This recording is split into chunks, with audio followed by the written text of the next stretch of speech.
आज हम देखते हैं 2 और 3 अक्टूबर की हमारी जितनी भी महत्वपूर्ण खबरें हैं उन सब के बारे में आज हम विस्तार से चर्चा करते हैं। तो इसी के साथ हमारी पहली खबर है, सांख्यिकी एवं कार्यक्रम कार्यान्वयन मंत्रालय MOSPI ने EnviStats India 2024 environment accounts का 7वां अंक जारी किया है। तो चलिए इसके बारे में विस्तार से देखते हैं। एनवी स्टेट्स पर्यावरण सांख्यिकी को पर्यावरण आर्थिक लेखांकन प्रणाली SEEA फ्रेमवर्क के अनुसार संकलित किया गया है। यह पर्यावरण और समय के साथ वह अलग अलग स्थानों पर इसके सबसे महत्वपूर्ण परिवर्तनों तथा उन्हें प्रभावित करने वाले मुख्य कारकों के बारे में जानकारी प्रदान करता है। एनवी स्टेट्स के 7वें अंक में 4 क्षेत्रकों को शामिल किया गया है। ये 4 क्षेत्रक हैं, कौन कौन से हैं? ऊर्जा लेखा, महासागर लेखा, मृदा पोषक तत्व सूचकांक और जैव विविधता। एनवी स्टेट्स इंडिया 2024 के मुख्य बिंदुओं पर एक नज़र डालते हैं। भारत एनर्जी ट्रांजिशन में विश्व में अग्रणी देश बनकर उभरा है। वर्ष 2000 से 2023 की अवधि के दौरान कुल संरक्षित क्षेत्रों की संख्या में लगभग 72% और क्षेत्रफल में लगभग 16% की वृद्धि हुई है। 2013 से 2021 के दौरान मैंग्रोव का कवरेज लगभग 8% बढ़ा है। एनवी स्टेट्स का महत्व यह प्राकृतिक संसाधनों के संधारणीय प्रबंधन और दीर्घकालिक विकास में सहायता करता है और यह पर्यावरणीय संधारणीयता के साथ आर्थिक समृद्धि को संतुलित करता है। यह समृद्धि और प्रगति को मापने के वैकल्पिक साधन प्रदान करता है। इसमें GDP के साथ साथ पर्यावरणीय संधारणीयता पर भी ध्यान दिया जाता है। यह डेटा के आधार पर नीति निर्माण को बढ़ावा देता है। ठीक है, पर्यावरण आर्थिक लेखांकन प्रणाली SEEA के बारे में। यह पर्यावरण आर्थिक लेखाओं के संकलन के लिए एक सहमत अंतर्राष्ट्रीय फ्रेमवर्क है। यह अर्थव्यवस्था और पर्यावरण के बीच अंतःक्रिया के साथ साथ पर्यावरणीय परिसंपत्तियों के स्टॉक एवं उनमें बदलाव का भी वर्णन करता है। SEEA के 2 पक्ष हैं, कौन कौन से? पहला है SEEA केंद्रीय फ्रेमवर्क SEEA-CF और दूसरा है SEEA पारिस्थितिकी तंत्र लेखांकन SEEA-EA। ठीक है, चलो आइए इसके बारे में देखते हैं। यह है SEEA-CF के बारे में देखते हैं। यह पर्यावरणीय परिसंपत्तियों और अलग अलग संसाधनों की माप करता है और यह बताता है कि अर्थव्यवस्था में इनका कैसे उपयोग किया गया है। ठीक है, जैसे लकड़ी, जल, मछली, मृदा, खनिज। ठीक है, दूसरा है SEEA-EA। ठीक है, यह पारिस्थितिकी तंत्र और आर्थिक एवं मानवीय गतिविधियों के लिए उसके द्वारा प्रदान की जाने वाली सेवाओं की माप करता है, जैसे वन, नदियाँ, प्रवाल भित्तियाँ और आर्द्रभूमियाँ। ठीक है, भारत में एनवायरमेंट अकाउंट्स, इसके बारे में देखते हैं। सांख्यिकी एवं कार्यक्रम कार्यान्वयन मंत्रालय MOSPI के तहत राष्ट्रीय सांख्यिकी कार्यालय को भारत के लिए पर्यावरण सांख्यिकी और राष्ट्रीय संसाधन लेखांकन की प्रणाली के विकास का काम सौंपा गया है। MOSPI ने strategy for environmental economic accounts in India 2022 से 26 जारी की है। भारत ने प्राकृतिक पूंजी लेखांकन और पारिस्थितिकी तंत्र सेवाओं का मूल्यांकन में भी भाग लिया है। Natural capital accounting and valuation of ecosystem services NCAVES को संयुक्त राष्ट्र सांख्यिकी प्रभाग UNSD और संयुक्त राष्ट्र पर्यावरण कार्यक्रम UNEP और जैविक विविधता पर अभिसमय CBD के सचिवालय द्वारा 2017 में लॉन्च किया गया था। सर पार्थ दासगुप्ता समिति की सिफारिशों पर 2018 में पहली बार एनवी स्टेट्स जारी किए गए थे। ठीक है, तो ये हमारी पहली न्यूज़ थी। सांख्यिकी एवं कार्यक्रम कार्यान्वयन मंत्रालय MOSPI ने एनवी स्टेट्स इंडिया 2022 में जो एनवायरमेंट अकाउंट्स का 7वां अंक जारी किया उसके विषय में थी। ठीक है, तो नेक्स्ट हमारी जो टॉपिक है वो है स्वच्छ भारत मिशन SBM के 10 वर्ष पूरे हुए हैं। ठीक है, इसमें देखते हैं। स्वच्छ भारत मिशन SBM की शुरुआत 2 अक्टूबर 2014 को गांधी जयंती के अवसर पर की गई थी। स्वच्छ भारत मिशन SBM के बारे में देखते हैं इसमें विस्तार से। स्वच्छ, इसके निम्नलिखित 2 घटक हैं। स्वच्छ भारत मिशन ग्रामीण। ठीक है, पहला, इसका उद्देश्य है ठोस और तरल अपशिष्ट प्रबंधन गतिविधियों के माध्यम से ग्रामीण क्षेत्रों में स्वच्छता सुनिश्चित करना तथा भारत को खुले में शौच मुक्त यानी ODF बनाना है। इसका उद्देश्य सभी गाँवों को ODF से ODF प्लस मॉडल में बदलना है। इसे जल शक्ति मंत्रालय द्वारा कार्यान्वित किया जा रहा है। ठीक है, दूसरा है स्वच्छ भारत मिशन शहरी 2.0। इसका उद्देश्य क्या है? इसका उद्देश्य है सभी शहरों को अपशिष्ट मुक्त बनाना, लोक व्यवहार में बदलाव लाना तथा ग्रे और ब्लैक वाटर प्रबंधन सुनिश्चित करना है। इसे आवासन और शहरी कार्य मंत्रालय द्वारा क्रियान्वित किया जा रहा है। प्रमुख पहले क्या है इसकी? स्वच्छ भारत कोष, स्वच्छ सर्वेक्षण, स्वच्छता ही सेवा अभियान, स्वच्छ विद्यालय अभियान आदि। इसके प्रभाव देखते हैं। बेहतर स्वास्थ्य, जल जनित रोगों को कम करके सालाना 60,000 से 70,000 शिशु मृत्यु को रोका गया है। महिला सशक्तिकरण, महिला और महिला स्वयं सहायता समूह SHGS के नेतृत्व वाली अपशिष्ट प्रबंधन पहलों के लिए बेहतर सुरक्षा प्रदान की गई है। आर्थिक लाभ कौन कौन से हैं? ODF स्थिति प्राप्त करने से चिकित्सा लागत और यात्रा समय कम होने से परिवारों को सालाना लगभग 50,000 रुपये की बचत होती है। इसके लिए चुनौतियां कौन कौन सी है SBM के लिए? तो चुनौतियां हैं हमारी विशेष रूप से ग्रामीण क्षेत्रों में पानी की आपूर्ति की कमी है, अनुचित मलयुक्त गाद प्रबंधन, अनुपयुक्त शौचालय तकनीक और अपर्याप्त मानव संसाधन यानी ODF दर्जे को बनाए रखने में बाधा डालते हैं। और नगर पालिका अपशिष्ट प्रबंधन में पुराने लैंडफिल का उपचार एक मुख्य चुनौती है। ठीक है, तो इसके लिए आगे की पहल क्या होगी, हमारी आगे की राह देखते हैं क्या होनी चाहिए। ODF दर्जे को बनाए रखना, शौचालयों की नियमित जांच और रखरखाव के लिए एक प्रणाली बनाई जानी चाहिए जिसमें सामुदायिक भागीदारी भी शामिल हो। ठोस अपशिष्ट प्रबंधन के साथ एकीकरण, एक ऐसी योजना बनानी चाहिए जो स्वच्छता और अपशिष्ट प्रबंधन को अपशिष्ट पृथक्करण अवसंरचना में निवेश के साथ एकीकृत करे। और प्रौद्योगिकी का उपयोग, स्वच्छता तक पहुंच पर डेटा संग्रह के लिए प्रौद्योगिकी का उपयोग किया जाना चाहिए और स्मार्ट शौचालय जैसे अभिनव संसाधनों में निवेश किया जाना चाहिए। ठीक है, तो इसी के साथ हम अपनी अगली खबर देखते हैं। यह है हमारी केंद्र शासित प्रदेश लद्दाख को संविधान की 6ठी अनुसूची में शामिल करने की मांग की जा रही है। और ये भारतीय संविधान की 6ठी अनुसूची में लद्दाख को शामिल करने की मांग तेज हो गई है। 6ठी अनुसूची के बारे में देखते हैं। 6ठी अनुसूची यानी संविधान के अनुच्छेद 244(2) और अनुच्छेद 275(1) के तहत असम, मेघालय, त्रिपुरा और मिजोरम में जनजातीय क्षेत्रों के प्रशासन संबंधी प्रावधान किए गए हैं। ये प्रावधान बोर्दोलोई समिति की सिफारिशों के परिणाम स्वरूप किए गए हैं। 6ठी अनुसूची राज्यपाल को इन 4 राज्यों में स्वायत्त जिला परिषदों ADCS और स्वायत्त प्रादेशिक परिषदों ARCS के गठन का अधिकार देती है। ADCS के बारे में देखते हैं। इसमें अधिकतम 30 सदस्य शामिल हो सकते हैं। ठीक है, और इनमें से 4 राज्यपाल द्वारा नामित होंगे और 26 का निर्वाचन किया जाएगा। 4 राज्यपाल द्वारा नामित होंगे और 26 का निर्वाचन किया जाएगा। वर्तमान में इन 4 राज्यों में 10 ADCS कार्यरत हैं। ARCS के बारे में देखते हैं। इस तरह की परिषदें स्वायत्त जिले के एक क्षेत्र के भीतर एक विशिष्ट जनजाति के प्रशासन का कार्य करती है। ठीक है, ADCS और ARCS के पास वन प्रबंधन, कृषि, विरासत, विवाह, सामाजिक रीति रिवाज आदि विषयों पर कानून बनाने की शक्ति होती है और उनके पास भू राजस्व एकत्र करने, कर लगाने, व्यापार को विनियमित करने, खनिज निष्कर्षण से रॉयल्टी एकत्र करने आदि की भी शक्तियाँ होती हैं उनके पास। अब देखते हैं अंतर 5वीं और 6ठी अनुसूची के बीच। तो कहाँ लागू है 5वीं अनुसूची में? इसमें भारत किसी भी राज्य में राष्ट्रपति द्वारा घोषित कुछ अनुसूचित क्षेत्र शामिल हैं। वर्तमान में भारत के 10 राज्यों में अनुसूचित क्षेत्र हैं। ठीक है, और 6ठी अनुसूची, इसमें असम, मेघालय, त्रिपुरा और मिजोरम के जनजातीय क्षेत्र शामिल हैं।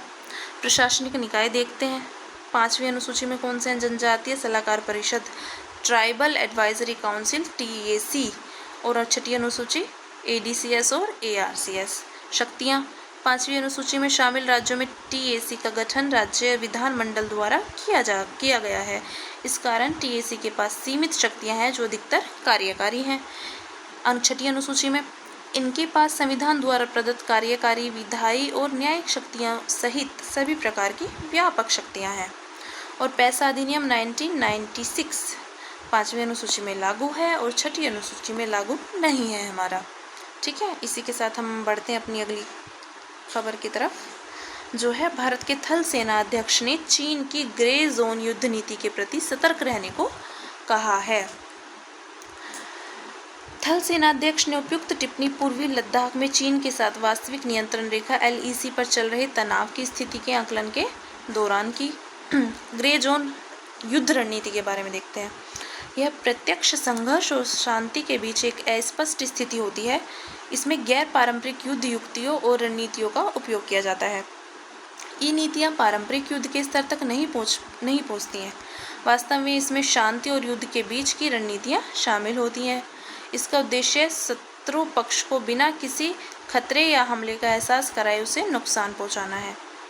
ग्रे जोन युद्ध रणनीति की मुख्य गतिविधियों में शामिल है। तो क्या क्या है? साइबर अटैक, गैर राज्य अभिकर्ताओं, नॉन स्टेट एक्टर्स को समर्थन, आर्थिक दबाव डालना या नुकसान पहुंचाना, सूचना युद्ध आदि शामिल है।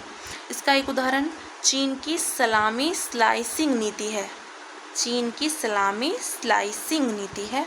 इसके तहत चीन लंबी अवधि में अपने किसी शत्रु देश के छोटे छोटे क्षेत्रों पर कब्जा करता रहता है। ऐसा कहा जा रहा है कि इस नीति के तहत चीन दक्षिण चीन सागर में अपने प्रादेशिक क्षेत्र का विस्तार कर रहा है। ग्रे जोन युद्ध रणनीति को क्यों प्राथमिकता दी जा रही है? तो ऐसी रणनीति का जवाब देना या इसके खिलाफ कार्यवाही करने के लिए अंतर्राष्ट्रीय समर्थन जुटाना मुश्किल होता है। यह नियम आधारित विश्व व्यवस्था की कमजोरियों का फायदा उठाती है। परमाणु युग में पारंपरिक संघर्ष की लागत बहुत अधिक हो गई है। साथ ही ऐसे संघर्ष का व्यापक युद्ध में बदलने का खतरा बहुत अधिक रहता है। उदाहरण के लिए क्रीमिया पर रूस के कब्जे ने रूस यूक्रेन युद्ध का रूप धारण कर लिया है। और प्राय जिन देशों के पास अधिक संसाधन या सैन्य बल नहीं है वैसी रणनीति को प्राथमिकता देते हैं। तो इसमें देखते हैं ग्रे जोन युद्ध रणनीति GZW से निपटने के लिए भारत के क्या क्या उपाय रहे हैं।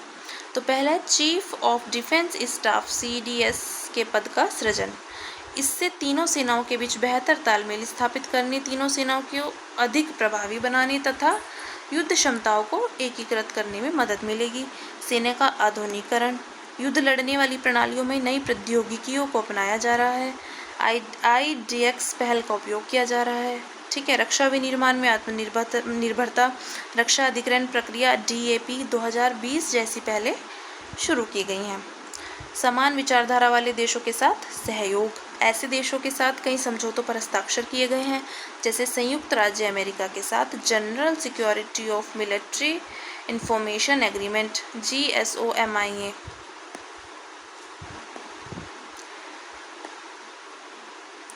आदि। ठीक है। उपाय देखते हैं इसके। साइबर सुरक्षा के लिए भारतीय कंप्यूटर आपातकालीन प्रतिक्रिया दल CERT आईन की स्थापना की गई है। विदेशों में NGOs की फंडिंग पर विदेशी अंशदान विनियमन अधिनियम FCRA के तहत निगरानी रखी जा रही है। इसी के साथ हम बढ़ते हैं अपनी अगली खबर की तरफ, जो है अंतर्राष्ट्रीय श्रम संगठन ILO ने Asia and Pacific regional companion report जारी की। यह रिपोर्ट ILO की वर्ल्ड सोशल प्रोटेक्शन रिपोर्ट 2024 से 26 universal social protection for climate action and as justice transition की पूरक है। यह रिपोर्ट एशिया और प्रशांत क्षेत्र में सामाजिक सुरक्षा की मुख्य गतिविधियों, चुनौतियों तथा प्राथमिकताओं को रेखांकित करती है। रिपोर्ट के मुख्य बिंदु क्या क्या हैं? जैसे पहला है सामाजिक सुरक्षा। एशिया प्रशांत क्षेत्र की 53.56% आबादी को कम से कम एक सामाजिक सुरक्षा योजना का लाभ प्राप्त है। दूसरा है जलवायु परिवर्तन अनुकूलन। भारत के मनरेगा जैसे सामाजिक सुरक्षा कार्यक्रम लोगों की आय एवं रोजगार की रक्षा करके उनकी बदलती जलवायु के अनुकूल होने और उससे निपटने में मदद करते हैं। ठीक है। रिपोर्ट में भारत के बारे में देखते हैं क्या कहा गया है। भारत की 48.8% आबादी को कम से कम एक सामाजिक सुरक्षा योजना का लाभ प्राप्त है। स्वास्थ्य सहित सामाजिक सुरक्षा पर सकल घरेलू उत्पाद का 5.1% व्यय किया जाता है। सार्वभौमिक सामाजिक सुरक्षा के समक्ष चुनौतियां क्या क्या हैं? पहली, अर्थव्यवस्था में अनौपचारिक क्षेत्रकों का अधिक योगदान है। इस क्षेत्र के श्रमिकों को सामाजिक सुरक्षा का लाभ नहीं मिल पाता है। कुल जनसंख्या में वृद्ध लोगों की आबादी बढ़ती जा रही है। सामाजिक सुरक्षा के लिए आवश्यक फंड और उपलब्ध फंड में बहुत अधिक अंतर मौजूद है और पर्यावरण से जुड़ी नई नई चुनौतियां सामने आ रही हैं। रिपोर्ट में की गई मुख्य सिफारिशें कौन कौन सी हैं वो देखते हैं। रेजिलियंस और जलवायु अनुकूलन एवं शमन बढ़ाने के लिए सामाजिक सुरक्षा प्रणालियों को मजबूत किया जाना चाहिए। सभी प्रकार के रोजगारों में कामगारों को सामाजिक सुरक्षा कवरेज प्रदान किया जाना चाहिए और सामाजिक सुरक्षा योजनाओं के लिए फंड बढ़ाने हेतु जीवाश्म ईंधन को दी जा रही सब्सिडी कम की जानी चाहिए। सामाजिक सुरक्षा कार्यक्रमों के लाभों के वितरण में सुधार करने तथा उन्हें प्रभावी बनाने के लिए प्रौद्योगिकी का उपयोग किया जाना चाहिए। अब देखते हैं सामाजिक सुरक्षा सुनिश्चित करने हेतु भारत की क्या क्या पहले रही हैं। पहली है महात्मा गांधी राष्ट्रीय ग्रामीण रोजगार गारंटी अधिनियम मनरेगा 2005। इसके तहत ग्रामीण परिवारों को 100 दिनों के मजदूरी आधारित रोजगार की गारंटी दी गई है। दूसरा है राष्ट्रीय खाद्य सुरक्षा अधिनियम 2013। इसके तहत देश के 1.4 बिलियन लोगों में से लगभग दो तिहाई को सब्सिडी पर खाद्यान्न उपलब्ध कराया जाता है। राष्ट्रीय सामाजिक सहायता कार्यक्रम NSAP, इसके तहत वृद्ध, दिव्यांग और विधवाओं को पेंशन के रूप में सामाजिक सहायता प्रदान की जाती है। और आयुष्मान भारत प्रधानमंत्री जन आरोग्य योजना, ठीक है, यह योजना गरीब और अभावग्रस्त परिवारों तथा 70 वर्ष या उससे अधिक उम्र के सभी नागरिकों को द्वितीयक एवं तृतीयक स्तरीय स्वास्थ्य देखभाल हेतु अस्पताल में भर्ती होने के लिए प्रति वर्ष 5 लाख रुपए का स्वास्थ्य कवर प्रदान करती है। ठीक है,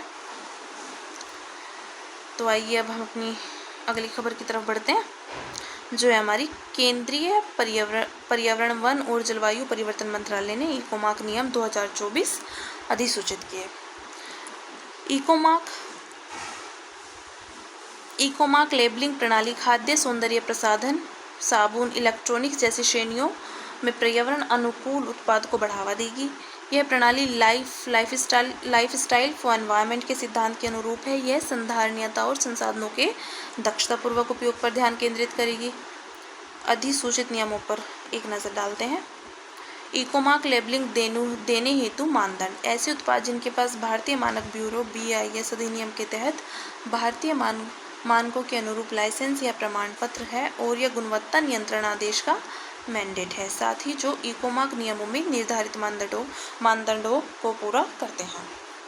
नियमों के अनुसार इकोमार्क उन उत्पादों को भी दिया जा सकता है जो संसाधन उपभोग और पर्यावरणीय प्रभावों के संबंध में पर्यावरण संबंधी निर्धारित मानदंडों को पूरा करते हैं। आवेदन प्रक्रिया क्या है? विनिर्माताओं को केंद्रीय प्रदूषण नियंत्रण बोर्ड CPCB के माध्यम से इकोमार्क के लिए आवेदन कराना होगा। इकोमार्क लेबलिंग मार्क के उपयोग की अवधि क्या है? यह मार्क 3 साल के लिए वैध होगा। निरीक्षण और कार्यान्वयन, यह कार्य केंद्रीय पर्यावरण मंत्रालय के सचिव की अध्यक्षता वाली संचालन समिति करेगी। इकोमार्क लेबलिंग का महत्व क्या है? देखते हैं। यह उपभोक्ताओं को उत्पाद के पर्यावरण पर पड़ने वाले प्रभाव की जानकारी के आधार पर खरीद संबंधी निर्णय लेने में मदद करेगी। साथ ही यह विनिर्माताओं को अपने उत्पादों को पर्यावरण अनुकूल बनाने के लिए प्रोत्साहित भी करेगी। यह सर्कुलर इकोनॉमी को बढ़ावा देगी और उत्पादों के पर्यावरण अनुकूल होने के भ्रामक दावों पर रोक लगाएगी और यह कम ऊर्जा खपत, संसाधन दक्षता और संरक्षण को बढ़ावा देगी। भारत में पर्यावरण प्रमाणन की अन्य योजनाएं कौन कौन सी हैं? भारतीय वन और लकड़ी प्रमाणन योजना IFWCS शुरू की गई है। यह देश में संधारणीय वन प्रबंधन और कृषि वानिकी को बढ़ावा देने के लिए शुरू की गई है। ठीक है, और यह स्वैच्छिक थर्ड पार्टी प्रमाणन का प्रावधान करती है। इसमें वन प्रबंधन प्रमाणन, वन के बाहर वृक्ष प्रबंधन प्रमाणन और कस्टडी प्रमाणन श्रृंखला शामिल है। यह उन संस्थाओं को बाजार आधारित प्रोत्साहन प्रदान करती है जो अपनी गतिविधियों में जिम्मेदार वन प्रबंधन और कृषि वानिकी पद्धतियों को अपनाते हैं। अन्य सुर्खियों में कौन कौन सी खबरें रही हैं उन पर नज़र डालते हैं। पहली है मौद्रिक नीति समिति MPC। सरकार ने भारतीय रिजर्व बैंक अधिनियम 1934 के तहत मौद्रिक नीति समिति MPC के पुनर्गठन को अधिसूचित किया। पुनर्गठन के तहत समिति में 3 नए बाहरी सदस्य नियुक्त किए गए। मौद्रिक नीति समिति MPC के बारे में देखते हैं। संगठन केंद्र सरकार को भारतीय रिजर्व बैंक अधिनियम 1934 की धारा 45ZB के तहत MPC गठित करने का अधिकार है। इस अधिनियम में 2016 में संशोधन के द्वारा MPC के गठन का प्रावधान किया गया था। उद्देश्य क्या है इसका?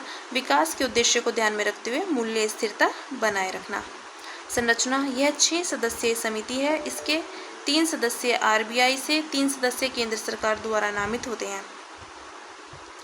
RBI के 3 सदस्य हैं, कौन कौन से हैं? RBI गवर्नर समिति के पदेन अध्यक्ष, RBI के एक डिप्टी गवर्नर पदेन सदस्य और RBI केंद्रीय बोर्ड द्वारा नामित RBI का एक अधिकारी पदेन सदस्य। ठीक है, ये 3 सदस्य हैं। मतदान, प्रत्येक सदस्य के पास 1 मत होता है। बराबरी की स्थिति में गवर्नर निर्णायक मत देता है। ठीक, अगली है हमारी PM E-ड्राइव योजना। केंद्रीय भारी उद्योग मंत्रालय ने PM electric drive revolution in innovative vehicle enhancement PM E-ड्राइव योजना का शुभारंभ किया। PM E-ड्राइव योजना के बारे में देखते हैं। इसके निम्नलिखित उद्देश्य हैं: इलेक्ट्रिक वाहनों को अपनाने में तेजी लाना, देश भर में आवश्यक चार्जिंग अवसंरचना की स्थापना करना तथा स्वच्छ और अधिक संधारणीय परिवहन संसाधनों को बढ़ावा देना। योजना के प्रमुख घटक: इलेक्ट्रिक दोपहिया वाहनों E2WS, इलेक्ट्रिक तिपहिया वाहनों E3WS, electric ambulance, electric truck और अन्य नए इलेक्ट्रिक वाहनों के लिए सब्सिडी या मांग आधारित प्रोत्साहन। मांग आधारित प्रोत्साहन का लाभ उठाने के लिए इलेक्ट्रिक वाहन के खरीदों हेतु ई-वाउचर और इलेक्ट्रिक एम्बुलेंस, इलेक्ट्रिक बसों और इलेक्ट्रिक ट्रकों के उपयोग को बढ़ावा देना है। अधिक इलेक्ट्रिक वाहनों के उपयोग वाले चयनित शहरों में इलेक्ट्रिक वाहन पब्लिक चार्जिंग स्टेशन की स्थापना करना और वाहन परीक्षण एजेंसी का आधुनिकीकरण करना। ठीक है, योजना का कुल परिव्यय है हमारा 2 वर्षों की अवधि में 10,900 करोड़ रुपए। अगली हमारी खबर है यूरोपीय संघ निर्विनीकरण विनियमन EUDR। यूरोपीय आयोग ने EUDR को लागू करने की तिथि को 1 वर्ष और बढ़ाने का प्रस्ताव किया है। यूरोपीय संघ निर्विनीकरण विनियमन EUDR के बारे में देखते हैं। इसका उद्देश्य सुनिश्चित करना है कि EU बाजार में आने वाली कुछ मुख्य वस्तुएं अब EU और विश्व के अन्य हिस्सों में वनों की कटाई व वन शरण में योगदान नहीं देती हैं। ये विनियमन पाम ऑयल, सोया, बीफ, कोको और लकड़ी सहित कई तरह के उत्पादों पर लागू होते हैं। कंपनियों को उत्पादों के स्रोत ओरिजिन ऑफ द प्रोडक्ट्स को सत्यापित करना होगा और यह सुनिश्चित करना होगा कि उन वस्तुओं का उत्पादन संधारणीय तरीके से किया गया है। यह कानून EU के बाजारों में निर्यात करने वाले देशों के लिए व्यापार बाधा साबित हो सकता है। ठीक है, अगली है हमारी दादा साहब फाल्के पुरस्कार।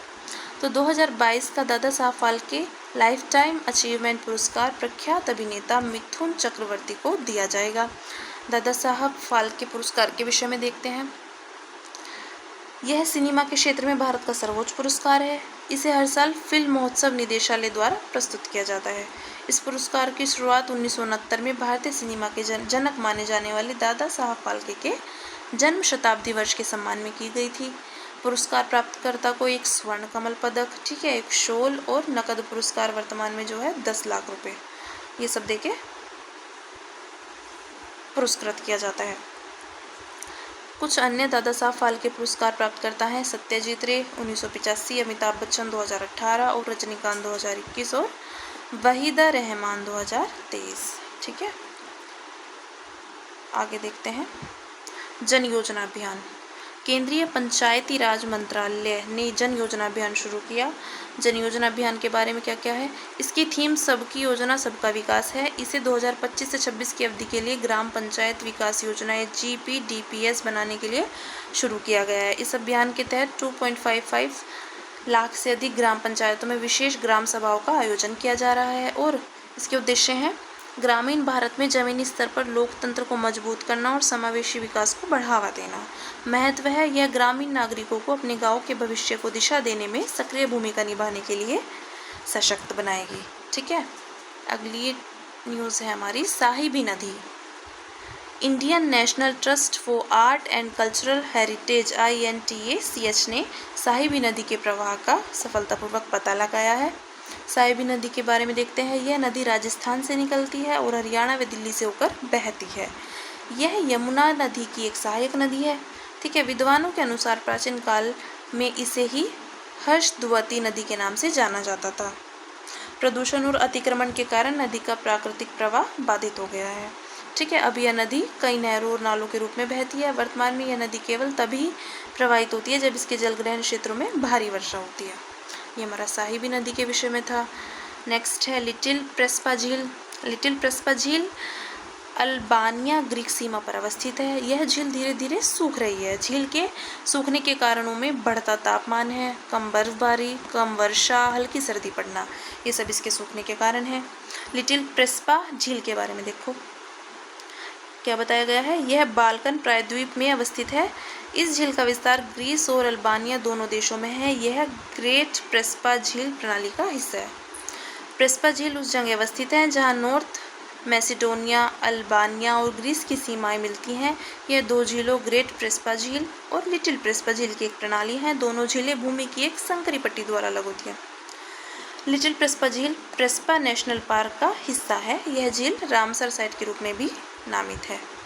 ठीक है, अगला टॉपिक है असम के 8 उत्पादों को जीआई टैग मिला है। तो कौन कौन से वो 8 उत्पाद हैं जिनको जीआई टैग मिला है? तो पहला है चेन्नई स्थित भौगोलिक संकेतक रजिस्ट्री ने असम के 8 उत्पादों को जीआई टैग प्रदान किया है। और देखते हैं उत्पादों के बारे में। इन उत्पादों में पारंपरिक रूप से किण्वित चावल आधारित 3 मादक पेय शामिल हैं। ये पेय बोडो जो गोरान, बोडो जो गीशी और मैब्रा जो बिडवी। बोडो जो गोरान, बोडो जो गीशी और मैब्रा जो बिडवी। ठीक है। इन उत्पादों में 4 पारंपरिक व्यंजन भी शामिल हैं। कौन कौन से? बोडो नेफाम, यह किण्वित मछली से बना व्यंजन है। बोडो ओंडला, यह चावल के पाउडर की करी है। बोडो ग्वखा, स्थानीय तौर पर इसे ग्वखी कहा जाता है। इसे बीवी सागु उत्सव के दौरान तैयार किया जाता है। और बोडो नारजी, यह जूट के पत्तों से बना अर्ध किण्वित खाद्य है। ठीक है। अगला है बोडो अरोनाई, एक पारंपरिक शॉल या दुपट्टा है। ठीक है। अगली खबर है हमारी लाल बहादुर शास्त्री जी के बारे में। तो कल 2 अक्टूबर थी तो जयंती मनाई गई है, तो उसके विषय में बताया गया है। तो देखते हैं, देश भर में 2 अक्टूबर को लाल बहादुर शास्त्री की जयंती मनाई गई। लाल बहादुर शास्त्री के बारे में देखते हैं। शास्त्री जी ने 1964 से लेकर 1966 तक भारत के प्रधानमंत्री के रूप में कार्य किया था। स्वतंत्रता पूर्व इनके योगदान, उन्होंने असहयोग आंदोलन, सविनय अवज्ञा आंदोलन और भारत छोड़ो आंदोलन में भाग लिया था।